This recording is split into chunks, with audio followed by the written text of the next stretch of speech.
Hello అందరికీ నమస్తే. నా పేరు షేక్ మొహమ్మద్ ఫయాజ్. భారత కమ్యూనిస్టు పార్టీ సిపిఐ రాష్ట్ర సమితి సభ్యునిగా ఆల్ ఇండియా తంజీమే ఇన్సాఫ్ తెలంగాణ రాష్ట్ర ప్రధాన కార్యదర్శిగా పనిచేస్తున్నాను.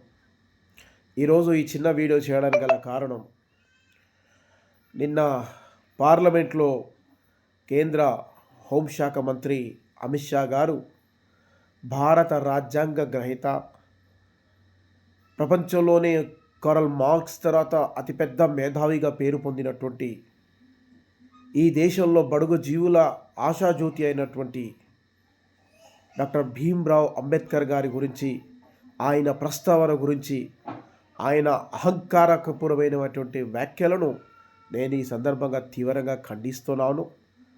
ఒక విచిత్రం ఏమిటంటే, ఏ అంబేద్కర్ గారు రచించినటువంటి రాజ్యాంగం ద్వారా పదవులు పొంది ఎంపీగా గెలిచి కేంద్ర హోంమంత్రిగా బాధ్యతలు నిర్వహించి ఆ పార్లమెంటు పవిత్ర భవనంలో నిలబడి మాట్లాడుతున్నాడో అది మరిచి అదే అంబేద్కర్ జపం చేయడం అనేది దారుణమని, అంతకు మించి ఇంకొకటి లేదని డాక్టర్ అంబేద్కర్ గారిని అవమానించడం అనేది యావత్ భారతదేశాన్ని అవమానించడం.